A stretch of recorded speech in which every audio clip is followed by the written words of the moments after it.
Hey, Shay. Oh, hey, check it out. We've got on matching t-shirts today.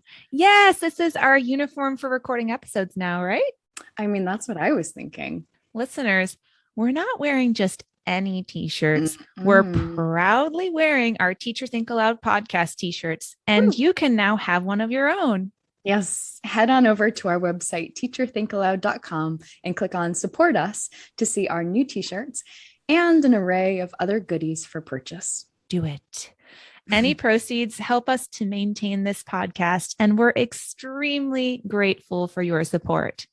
So, Anna, the other day I started teaching a new class, Communication in the Global Workplace, which for me really just translates into intercultural communication. Oh, yeah, you mentioned you were teaching that class. Wish I could be a fly on the wall. I'm sure the discussions are fascinating. There's just so much to talk about. Right?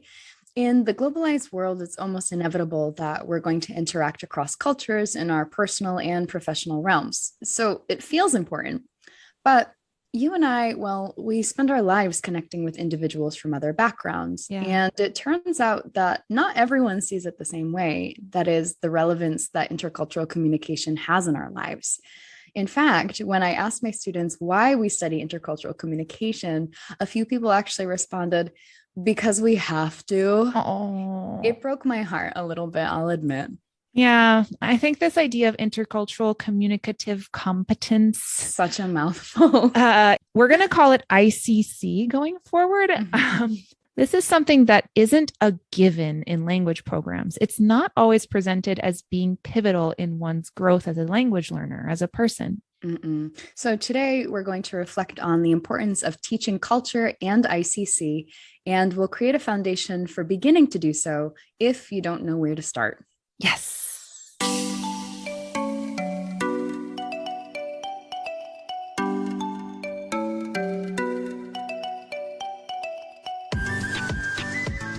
Hello, and welcome to the Teacher Think Aloud podcast, a podcast for reflective practice for teachers of English around the world. I'm your co-host, Shay. And I'm Anna. Today's topic is one that I think can be of great benefit for anyone in any profession. Totally. Intercultural communication, or lack thereof in some cases, accounts for so many of the misunderstandings that happen in a globalized world. Understanding how you communicate and how your culture influences how you show up in your exchanges with others is one thing. But how do your communicative tendencies flow or create conflict with others who might communicate differently? Yeah, that's a great place to start. We now have the capabilities to communicate with someone in a totally different corner of the world with a few clicks of a mouse. Mhm. And while that's an incredible thing, it also presents a great deal of challenges, doesn't it?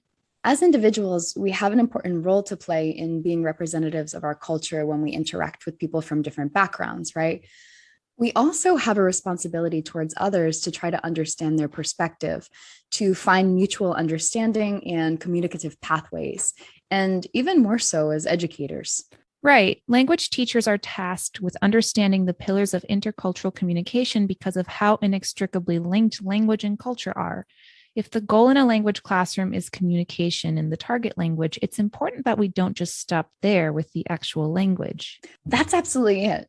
Understanding how culture informs language not only makes learners of a language more well rounded in their understanding of the language itself, but of the people who speak that language, Mhm. of the historical elements that ultimately shaped that language, and so on. Not to mention that language isn't just verbal. We should be paying attention to body language, gestures, eye contact, etc. There's so much more happening when you speak a language than just producing sounds. So, as teachers of English or any language, ultimately our goal in incorporating elements of culture and ICC in the classroom is to prepare our students for interactions that extend beyond what's considered the norm for them. We're attempting to call attention to what culture looks like outside of the little microcosms that are our classrooms. Mhm. And as ESL or EFL teachers, we're recognizing the richness in the diversity before us. Beautifully said, my friend. Oh, thanks.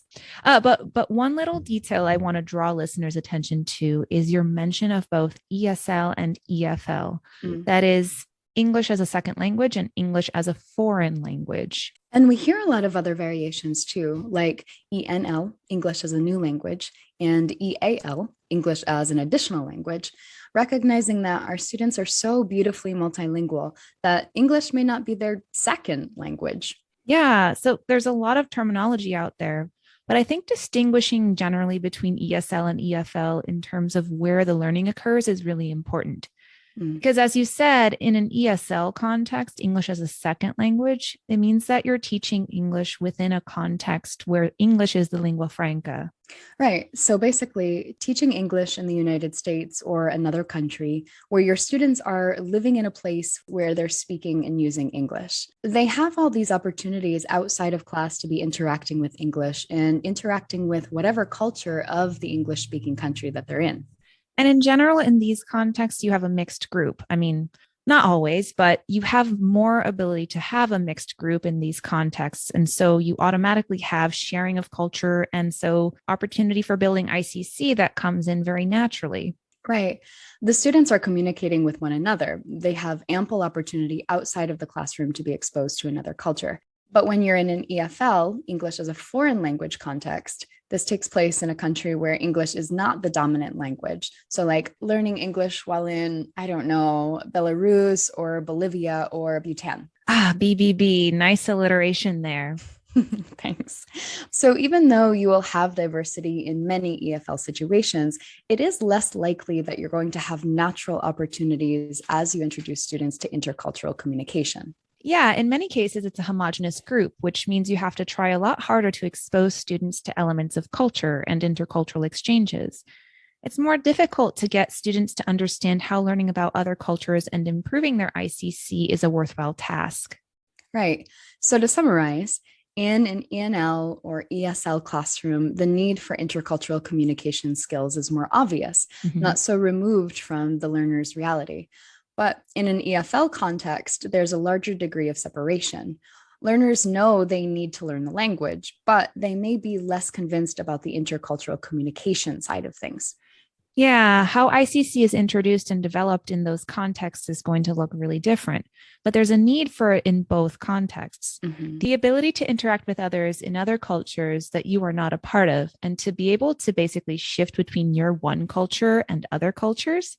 It's necessary in a globalized world, regardless of whether you're living in another country or in your home country. Yeah. Now, that doesn't mean that you have to know exactly what certain cultural norms are before you go into a situation.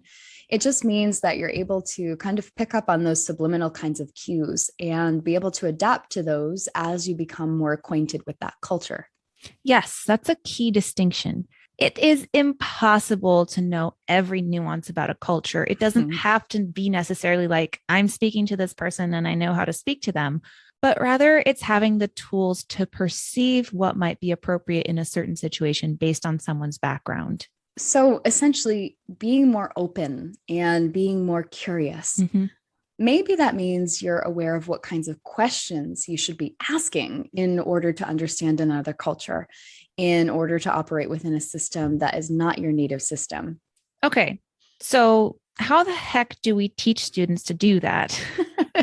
Yeah, great question with lots of considerations.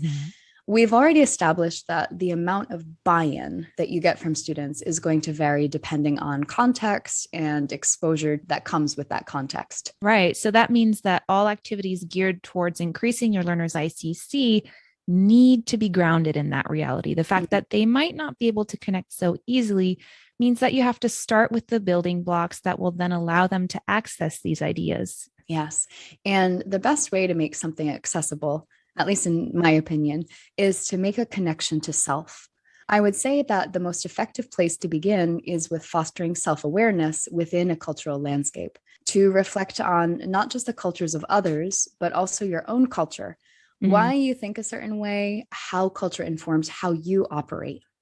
Yeah, and that can be a really challenging task. We're so used to our view of the world that it's hard to view it from an objective perspective, and even harder to view it as more than just superficial elements like food, attire, language, music, holidays, and whatnot. Defining culture can be a really complex task when you peek beneath the surface, which is why I think sometimes people tend to skim the surface, not dig much deeper. I think you're hinting at the cultural iceberg here. Yeah. Listeners, many of you have likely heard of the cultural iceberg, this idea that what we see poking out above the water are just superficial elements of culture. Those are a few of the most prominent features and easily recognizable by people outside of the culture. But as with an iceberg, there's so much more hidden beneath the surface. Yeah. Intermediate and deep aspects that are not immediately noticeable. Like, for example, in American culture, the idea of work-life balance. What's that? Well, your reaction to that concept says so much about how Westerners define themselves. Our obsession with productivity stems from Puritanism or Protestant beliefs that being diligent in one's work will make them better in the eyes of God. And this also helped us understand why people from the US tend to lead with the question, what do you do? Meaning, what do you do for work when meeting new people? Work defines identity in our culture. Exactly. Our deep values are steeped in everyday conversation. It's more than just something we say, right? There's more to it than that. Right. There's always a deeper reason, and it's often hard to become aware of how exactly our culture defines what we ourselves do. Mm-hmm. But beyond just understanding our own culture, we also need to apply this same awareness to how we approach other cultures. The problem is teaching culture often starts and ends with superficial elements.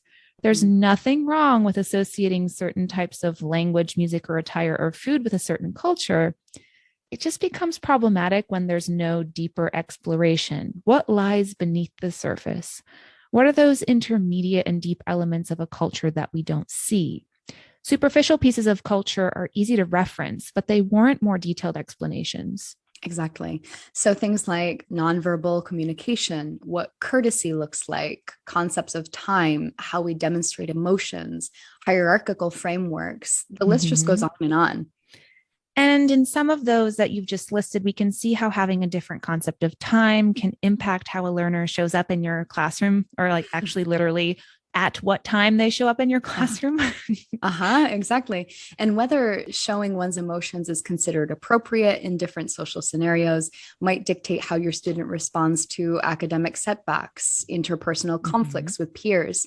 So having an understanding of how deep cultural values are embedded in each of us not only serves as a really powerful reflective tool for the students, but it helps the teacher understand her students better and bring in elements of culture that extend beyond the superficial talking points. Yeah. So when I think of exploration of surface culture, I think of how it's super common in language classrooms to celebrate holidays associated with the target language. If you're teaching English in an area with a very homogeneous student population, you probably rely on textbooks to introduce cultural elements. So I remember when I was a middle school student in Italy, I was in EFL classes. I remember, for example, reading in our textbook about Guy Fawkes Day, the holiday in the UK that's coming up. And my EFL teacher, listen, I don't want to accuse her of anything, but the conversation was limited to how people in England celebrate it with bonfires and fireworks and such. But why do people celebrate it? What's its cultural significance?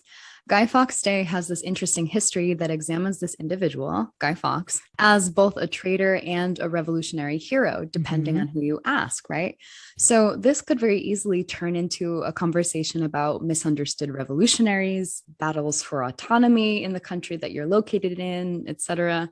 Right. So if you're going to examine an element of culture that is fairly low-hanging fruit, that is waiting on the surface for you to pluck and plug into your lessons, think about how you can connect these celebrations to the nuanced history that created them, and see if there's a way for you to connect whatever piece of culture you're exploring to something that exists in some way to the learner's lived experience. Guy Fawkes Day held absolutely no relevance in my life at the time.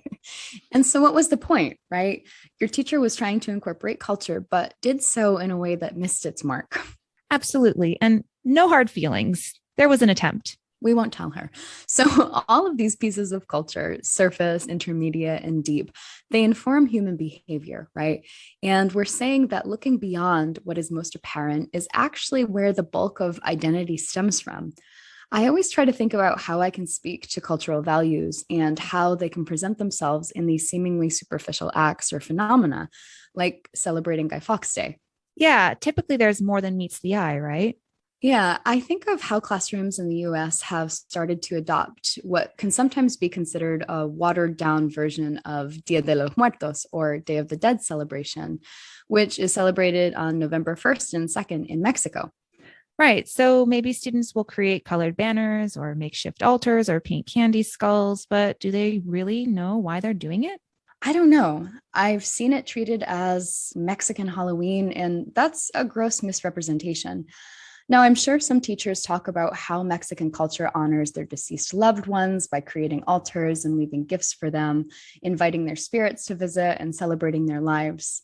They press beyond the superficial manifestation of this tradition to understand how this value came to be and how it fuses together elements of Indigenous and European history and religious practices. But when these deep seated cultural values are not explored beyond the bright colors and sweet treats, we're ultimately witnessing cultural appropriation. That Mhm. is, selecting pieces of a culture to celebrate without taking the time to understand its significance. Yeah. So performative inclusions, right? Now, this is not to say that teachers have bad intentions, of course, No.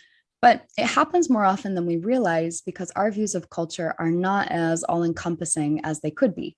That's why you always want to consider your resources too. Are you selecting authentic material that actually creates a solid understanding of an aspect of culture, including all of its nuances? Have you confirmed with cultural insiders that your references are actually representative of the phenomenon you're talking about? Mm-hmm. So it starts with a little more effort to disrupt those stereotypes. I Mm. usually ask students to share what stereotypes are projected onto them personally and what they wish others knew about their cultures. Yeah, our students should be cultural informants and liaisons. Hmm. That's a fantastic place to start, coming back to this cultural self awareness.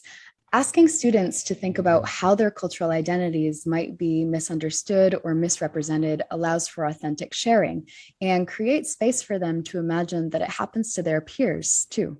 So then, increasing a student's ICC begins with looking inward. Having a more holistic view of their own identity allows them to recognize that within others.